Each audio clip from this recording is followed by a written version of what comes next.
Bonjour à toutes et bonjour à tous, aujourd'hui on se retrouve pour une nouvelle vidéo et cette fois-ci c'est pour parler de GIMP un petit peu par rapport à Photoshop et ce qu'il est possible de faire avec GIMP, voilà. Donc il y a longtemps j'ai pas fait de vidéo sur ce logiciel, donc là ça va pas être une vidéo de démo et tout, j'en ai déjà fait une, c'était avec Emma Watson à l'époque, donc il y a de ça un petit moment d'ailleurs. Mais c'est pour alors d'autres choses et sur une condition ou plutôt une utilisation bien réelle de GIMP et on va pouvoir voir un petit peu ce qu'il est possible de faire. Alors ce que j'ai fait, j'ai récupéré une photo. Alors ça, excuse, je vais l'enlever. Voilà. J'ai récupéré une photo d'une voiture, donc une belle RS6. Parce que j'aime bien Audi, je trouve que c'est des belles voitures qu'ils font. Et pour le coup, j'ai été la retoucher avec GIMP, pas Photoshop mais GIMP. Pourquoi? Tout simplement pour justement un petit challenge, me dire cette RS6 elle est super belle et ce que je vais en faire c'est une voiture bien plus sportive sans changer quoi que ce soit sur la forme. Je vais pas la tuner ou quoi que ce soit au niveau des formes, rajouter des spoilers en haut, en bas ou rajouter un truc de fou à l'avant avec des aérations de compétition, enfin pour tout changer. Non, on reste sur la même, on change la peinture, on change pas mal de petits détails et c'est ce qu'on va voir tout de suite avec GIMP. C'est parti, je vais vous le lancer. Vous avez vu la météo? Ça va geler. Allez, on va s'intéresser à cette voiture. J'aime bien faire un petit truc comme ça, j'aime bien déconner. Je fais la vidéo et puis je me parle de météo, on s'en fout total. Alors, voilà la voiture, c'est jamais en 100%. Donc là, vous voyez GIMP. Là, en même temps, vous voyez à quoi ça sert le 21e. Voilà. Donc là, de ce côté-là, j'ai la boîte à outils. Donc là, j'ai vraiment la place de le placer. Et là, la boîte à calque qui se trouve là, avec d'autres outils pour pouvoir gérer un petit peu ma peinture et tout. C'est pas vraiment des outils, mais enfin, voilà, je me comprends. Et là, on a vraiment la place d'avoir enfin une immense photo. Là, je suis à 100%, mais c'est une qualité Full HD celle-là. On est quand même sur du, alors je vais vous montrer là, 1920 par 1080. Alors évidemment, c'est mieux de le mettre en plein écran quand même pour pouvoir lire tout ça. Mais on est en 1920 par 1080, 16 neuvième de base. Voilà. Donc notre belle RS6 qui est ici, une petite allemande sympathique, même la plaque d'immatriculation est allemande. Et on va voir un petit peu ce qu'il est possible de faire. Alors, ce que j'ai fait avant que je vous montre après en activant tous les calques, j'ai tout simplement été refaire la peinture, les liserés, parce que tout ça, évidemment, c'est devenu rouge, pour pouvoir avoir un côté bien plus sportif. Alors, ce que je vais faire, je vais vous montrer un petit peu ce que j'ai voulu copier, comme RS6. Alors, je vais allumer Internet, évidemment. On fait là. Donc, boum. Alors, ici. Et voilà. Donc là, on a la voiture. Vous voyez un petit peu la RS6 par rapport à celle que j'ai. Alors, il y a un petit souci, c'est que je peux plus avoir accès à mon lit. Voilà. Donc là, on a la RS6 et là, on l'a là. Seulement, différence. Boum. On a des liserés rouges qui se trouvent là. Le quattro qui est en rouge. Voilà. Et à l'arrière, lui, ce qu'il avait fait, c'était mettre des liserés rouges aussi à l'arrière de son véhicule. Voilà. Si je prends celle-là, par exemple, là, on voit aussi comment c'est fait. Donc, une belle voiture. Et ce que je voulais faire, c'est justement essayer de refaire un petit peu ce style-là. Zut, elle est petite. Je vais revenir sur celle de base. Un petit peu ce style-là, d'avoir les jantes en rouge, d'avoir le quattro en rouge, comme ça ici. Donc voilà, c'était ça le but. Donc on revient sur l'image, et maintenant on va voir un petit peu ce qu'il en est. Donc premier calque. Déjà, les vitres sont teintées. Alors je vais vous refaire le truc. Voilà, vous voyez. Les vitres sont teintées, les phares sont teintés. Il y a des liserés rouges qui apparaissent. Donc ici sur justement les phares. Donc pour moi c'était assez important de le faire. Ici aussi, et sur la calandre. Alors, je crois que c'est comme ça que ça s'appelle. Malheureusement, je suis pas un pro de la voiture, hein, mais j'y arrive mieux quand même pour faire le montage. Sur la calandre et tout, pareil, on a un petit liseré rouge qui rappelle le côté sportif. Donc ça, c'était vraiment les premiers trucs que j'ai voulu faire pour voir si déjà ça passe. Même si j'ai tâté la voiture, j'ai pensé justement à enlever le côté noirâtre, on va dire, pour laisser apparaître la bande de LED qui se trouve ici. Alors si je me mets là, malheureusement les phares sont éteints, donc on va se mettre là. Là on les voit, ils sont allumés. C'est un peu différent parce que là il a vraiment allumé les feux de croisement, mais ce que je voulais c'est juste faire apparaître justement les LED qui se trouvent sur la voiture. Ensuite, si je me rapproche, vous voyez que si je me mets ici, là on peut voir quasiment au pixel. On peut aller encore plus loin, il suffit de faire un petit contrôle et un petit coup de souris avec la molette et puis on va se rapprocher encore plus. Je vais vous montrer ça jusque je lâche le micro. Voilà, vous voyez 3200. Donc là, je peux vous dire qu'on peut travailler de manière très précise. Alors ce que j'ai fait, j'ai pas travaillé en 3200, j'ai travaillé avec on va même aller un peu plus finement quand même.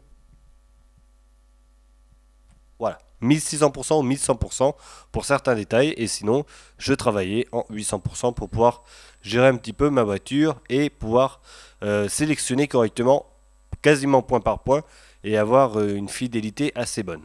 Je vais revenir en 100%, mais comme ça vous voyez un petit peu ce que l'on peut faire avec et comment on peut zoomer justement sur la voiture. Donc voilà pour ce qui est des liserés. Je reviens un petit peu en avant. Voilà, c'est encore assez net, même si c'est zoomé. Donc maintenant le but ça va être, une fois que c'est fait, de changer un petit peu la couleur. Comme on a vu tout à l'heure, la voiture elle devrait être noire, ici. Noir mat, enfin lui c'est noir satiné, les vitres sont teintées à mort, mais bon après c'est un monégasque, il a le droit. Mais alors là ce que j'ai fait c'est que je les ai teintés, mais j'ai laissé un petit peu de transparence malgré tout. Voilà. Donc est-ce qu'il aurait fallu que je fasse totalement noir et tout? Peut-être qu'il aurait vraiment fallu que je fasse noir et vraiment laisser un tout petit peu de transparence à l'avant. Bon bref, après c'était vraiment les premiers essais.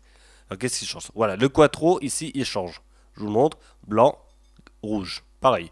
Donc par rapport à ce qu'on en avait vu sur la voiture, qui se trouve ici, le quattro que l'on voit là, il est rouge. Voilà. Donc là, petit rappel. Maintenant, qu'est-ce qui change? Je vois pas. Il y a un truc qui change quelque part. Ah, c'est là. Voilà, d'accord.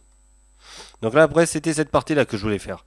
Donc j'enlève. Vous voyez, ici c'est blanc. Non, c'est là. Et là, après, ça devient un peu plus rouge. Évidemment, on veut reprendre cette partie-là, celui qui est rouge, avec l'intérieur qui est rougeâtre, mais comme on est dans l'ombre, pour le coup, c'est très très sombre. Ici. Hop là. Vous voyez, le liseré qui se trouve là, il est un petit peu épais, mais si je le mets à 100%, on se rend pas compte hein, de toute façon. Voilà. Si on le voit quand même sortir, il faudrait que je le fasse plus fin.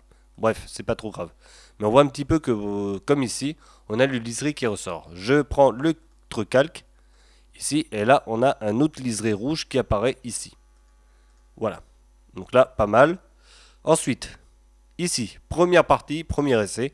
Donc là, vous voyez, si je me mets là, avant et après, toujours en satin et en entre guillemets mat. Voilà, on n'est pas sur un noir total comme on l'a là, hein, bien évidemment. Celui-là, c'est vraiment à l'extrême, c'est noir poussé. Celle-là, on voit mieux là. Là, c'est vraiment noir. Mais là, je voulais faire une couleur bien sombre, un noir, mais qui en même temps reflète le fait que tout soit éclairé. Voilà. Ensuite, on va continuer. Qu'est-ce qui change? Il y a quelque chose qui change, je sais pas où. Voilà, faut juste que je remarque. Ah, c'est là. Ah oui. Donc là, après, j'avais fait les bandes comme ça, qui se trouvent ici. Petit à petit. Vous voyez, là, c'est en train de noircir ici et ici. Et après, j'ai fait, bien évidemment, la calandre. Enfin, non, le pare-choc avant. Voilà, la calandre, c'est ce qu'il y a là. Ensuite, ici, qu'est-ce que j'ai fait? Je me suis dit, j'aime bien le côté rouge, j'aime bien le côté sportif. Et ben, bing, je mets ça en rouge. Voilà. Donc là, si je me mets là, je vais descendre un peu. Vous voyez bien que on a une bande rouge qui respecte aussi la brillance, parce que si je me mets là, on voit que ça brille un peu. Et si je remets, eh ben, la brillance reste. Alors c'est tout simplement, c'est l'opacité. Je peux gérer plus ou moins d'opacité pour pouvoir avoir ma voiture qui reste à peu près potable au niveau des couleurs.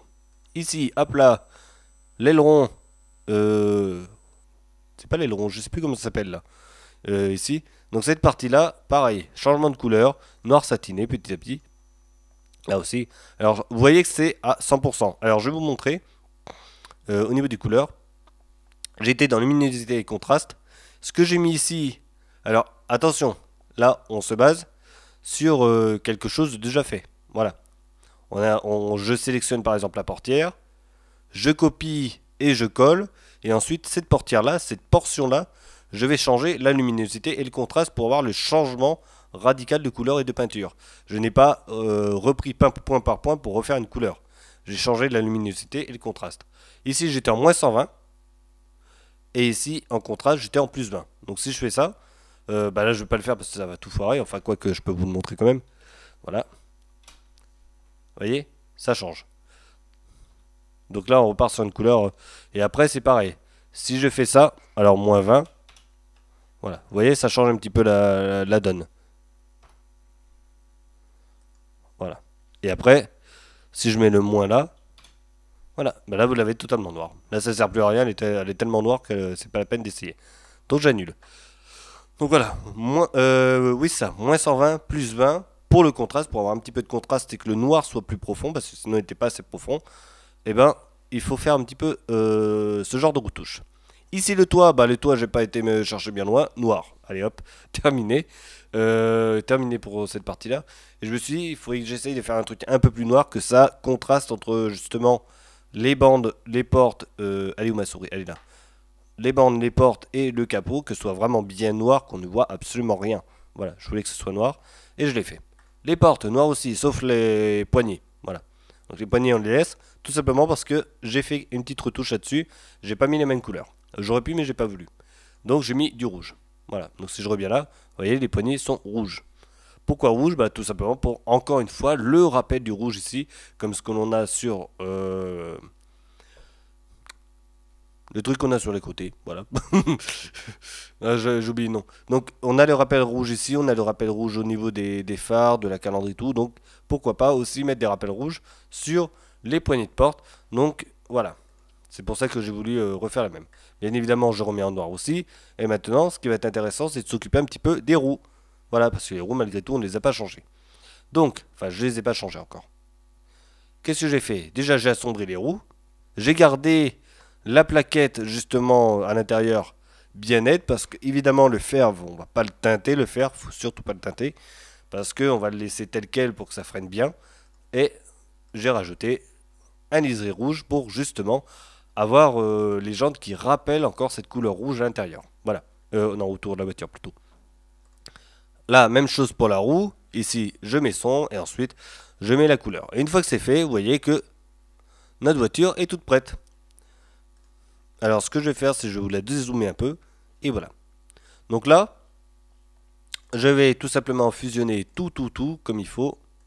Comme ça, vous allez voir vraiment la voiture en détail.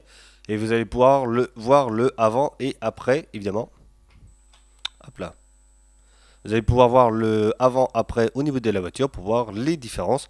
Donc je pense que vous avez compris, hein, on a mis une voiture qui était gris classique à un noir avec quelques petites retouches couleurs au niveau bien évidemment des arêtes de la voiture. Donc que ce soit à l'avant, sur les côtés ou tout simplement sur les roues. Donc ça évidemment vous avez tous compris que là on a fait un petit peu de tuning entre guillemets au niveau des couleurs. Voilà, peinture et tout. Un petit peu comme si on avait justement mis un petit covering. Donc c'est pour ça que j'avais bien aimé cette couleur. Alors là maintenant on va pouvoir faire, maintenant que j'ai fusionné tous les calques, faire le avant et le après. Voilà. Donc là on voit bien, là les noirs, et puis là si j'en remets au clair, les vides pareil, non teintés, et là, hop, si je mets ça, à part les rétroviseurs, je retrouve le nom, à part les rétroviseurs où j'ai laissé justement ce côté carbone, alors je vais me rapprocher un petit peu, là on a un côté carbone ici, et pareil, côté carbone de ce côté-là que j'ai gardé tout simplement pour l'effet course. Là j'avais mis aussi en rouge mais j'ai vu qu'il y avait un effet carbone, j'ai laissé. Voilà, parce que carbone oblige, on laisse, on ne teinte pas. Pareil ici. Et j'ai voulu quand même mettre un petit rappel ici en rouge et un petit liseré au-dessus du phare de clignotement. Voilà. Donc je vais dézoomer et c'est comme ça qu'on peut avoir la voiture. Donc, comme quoi, en se débrouillant un petit peu, malgré tout, avec GIMP, on peut vraiment faire des bonnes choses parce que là, si on se met de cette manière-là, encore, j'aurais pu faire d'autres choses. Et ici, par exemple, mettre un petit liseré rouge ici, et vraiment tout le contour, pourquoi pas, pour vraiment former le phare. Mais bon, j'ai préféré faire comme ça pour que ce soit un petit peu plus agressif et sans en faire de trop. Je trouve que déjà, il y a beaucoup de rouge quand même. Limite, les roues, c'est pareil, il n'aurait pas fallu que je fasse si rouge. Peut-être un peu moins au niveau de la couleur, que ce soit même moins pichu, pour que ce soit un peu plus réel, parce que là on voit que c'est un peu trop vivé, un peu trop vivifiant. Et si on regarde la photo vraiment, vous voyez que là c'est pas si rouge que ça. Voilà. Donc entre ce que l'on a là et ce qu'il y a là, le rouge est un poil trop pétant, mais bon ça après, évidemment, ça se gère. Il faut que je refasse apparaître tous les calques, et après, ce que je vais faire d'ailleurs. Et après en l'occurrence, ça passe. Ah. Bon, c'est pas grave. On va laisser comme ça. Donc il faudrait que je rouvre l'image et puis après, évidemment, que je change un petit peu les roues. Ce que je vais faire tout de suite. Je vais mettre en pause. Ok, donc là, on est bon. Je reviens sur les roues. Donc, 200%, voilà. On revient sur ce qu'on avait fait avant. Donc les rouges, je crois que c'est ça. Oui, c'est ça. Donc là, le rouge, hop là, je peux changer un petit peu. Donc là, vous voyez, c'est un peu moins rouge pour le coup. Ce que je vais faire, c'est que je vais le mettre à 70% de rouge. Et l'autre partie, pareil. On va pas s'embêter, 70% pour que ce soit un petit peu moins rouge et un peu moins violent. Ensuite, si je fais ça, Et zut, trop loin. Vous voyez, les roues sont un peu moins violentes, c'est un peu plus réel. Donc, bon, c'est des petites choses, c'est pas grave, hein, de toute façon, c'est des choses de débutants. Après, je suis pas un expert non plus sur la photographie et la retouche photo. Là, pareil, je peux très bien atténuer un petit peu jusqu'à enlever tout. Voilà. Puis là, ça devient un petit peu plus réel. C'est rouge, mais en même temps, ça garde un aspect plus réaliste quand même. Voilà. Donc, voilà pour ce qui est de la voiture. Là, je vais l'enregistrer tel quel. Voilà pour ce qui est de la voiture, mais comme ça vous avez vu un petit peu que malgré tout, on peut vraiment faire des choses assez intéressantes justement avec GIMP, oui. Et ça peut ressembler un petit peu à ce que l'on peut faire sur Photoshop. J'avais vu ça sur un YouTuber, je me rappelle plus du nom, hein, mais le gars il s'était amusé justement à refaire un petit peu une voiture. C'était une Fiat Multipla, voilà. Et il voulait retaper entièrement la voiture pour refaire même les formes. Voilà, donc reprendre un petit peu ça et la moderniser pour que ce soit une voiture plus actuelle et moins violente au niveau de la vue parce qu'il y en a beaucoup qui n'aiment pas ça, justement la forme et tout. Donc, moi ce que j'ai voulu faire, je me suis dit tiens, il change la couleur et tout, c'est intéressant. Et je me suis dit, allez, je me fais un challenge, je prends GIMP et je fais avec cette voiture que je trouve magnifique d'ailleurs, juste comme ça pour ceux qui aiment bien un petit peu la motorisation et tout, 760 chevaux sur cette voiture. Merci, ça va aller vite. Donc, même si c'est un break, ça peut vous taper du 0 à 100 en 3 secondes sans problème. Voilà. Donc en 3 secondes 5, 3 secondes 6, c'est à peu près ça normalement les statistiques. Mais autant dire que ça vous décolle la rétine. Mais voilà, si on revient sur l'étape de changement de l'image et tout, voilà ce que j'ai pu faire. Après, on peut changer de couleur, hein, de toute façon, on reprend et puis on change la couleur, on met en bleu, on met en ce que l'on veut, hein, de toute façon. Alors après, pour faire en brillant, je sais pas trop. Normalement, il faut jouer sur la colorimétrie et tout. Si on veut vraiment la faire briller à partir d'une voiture mate, c'est possible. Ça, voilà. Je sais pas faire. J'ai jamais essayé encore. Moi, ce que je tenterais, c'est plutôt de prendre une vraie voiture brillante de base et de changer la couleur pour pouvoir avoir un truc un peu plus sympa. Mais sinon, si on travaille vraiment beaucoup et tout, même sur GIMP, il y a moyen de faire un effet totalement brillant, glossy entre guillemets, par rapport justement au vernis des peintures sur les véhicules et ça peut être très joli même en partant de cette base là, c'est à dire qu'au lieu d'avoir un noir mat comme on a là, on fait un noir brillant tout en gardant les liserés rouges et tout, ce qui devrait être très sympa je pense au niveau de la visu. Voilà, donc c'est tout pour la vidéo. Vous me dites ce que vous en pensez dans les commentaires. J'ai pas trop détaillé au niveau du tuto ou des choses comme ça, pour ne pas trop embêter, bien évidemment. Après, si vous voulez des tutos, je pense que et sur le site de GIMP et en même temps sur internet, il y a beaucoup de tutos qui permettent de voir des choses, que ce soit sur la colorimétrie, changer le morphing aussi. Il y a moyen de faire du morphing sur le visage et tout. Alors, ce que je vous explique, le morphing, c'est changer la corpulence de la personne. Voilà. Par exemple, je sais pas. Si c'est une personne qui est assez forte, la faire maigrir en photo, atténuer les boutons d'acné ou les boutons que l'on peut avoir, les imperfections de la peau, comme ce que l'on a sur justement les magazines, ça s'appelle aussi du morphing. Ou tout simplement une personne, voilà, le mec qui est pas très musclé, on voudrait le mettre beaucoup plus musclé, bien plus baraque, ça peut marcher aussi. Donc c'est pour ça. Ça j'avais fait avec Emma Watson justement quand je vous avais montré, il y a une partie morphing dedans où c'était possible de changer, que l'on puisse avec la personne soit la muscler, soit grossir les seins, c'était une fille donc on pouvait faire ça, ou soit la faire maigrir la personne. Ça marche aussi pour les hommes, donc c'est pas du tout du sexisme ou quoi que ce soit, justement parce que je crois que j'ai musclé un peu la fille juste pour montrer.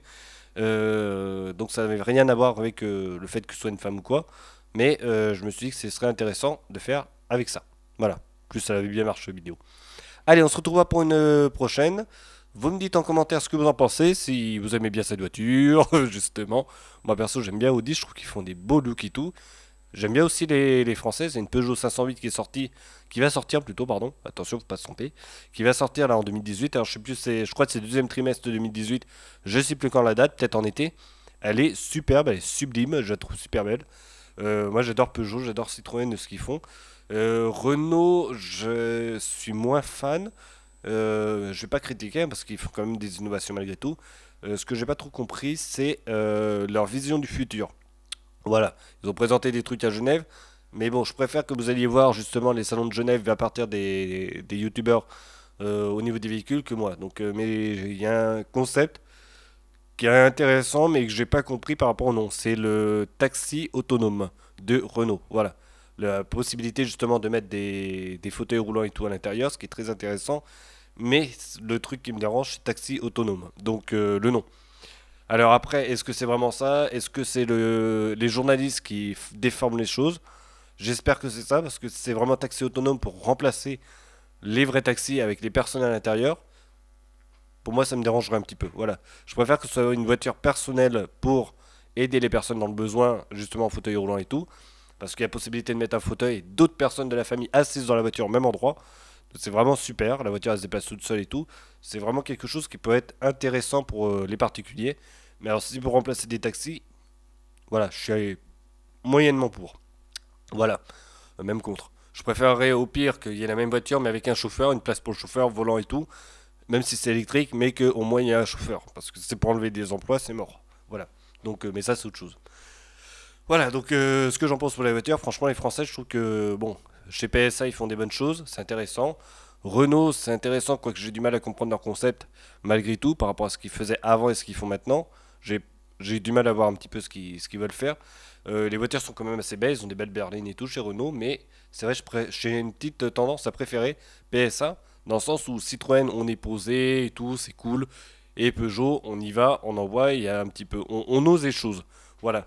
Donc, et puis j'ai une Peugeot, moi je suis très content de ma Peugeot, mais après il faut reconnaître que les Allemandes malgré tout, que ce soit chez BM, chez Audi, comme on a là, ou chez Mercedes, ils font quand même des voitures qui sont sublimes et on reste pas vraiment indifférent. Voilà, donc je préfère ce genre de voiture que des Ferrari ou des... Enfin voilà, pas Maserati, je mets pas ça dedans parce que je trouve qu'elles sont très belles, mais les grosses voitures faites que pour la course, je trouve que voilà, ça m'intéresse moins. Je suis moins sensible, je préfère ce genre de voiture. Voilà, allez, j'arrête de parler, on se retrouvera pour une prochaine et en attendant, portez-vous bien, vous me dites ce que vous en pensez dans les commentaires de cette affaire GIMP et cette voiture retouchée. Moi de mon côté, je vais essayer avec une 206, pourquoi pas, enfin une 207 plutôt, la mienne, et puis il faut que je vois si ça marche. Allez, à bientôt, salut, à bientôt, portez-vous bien.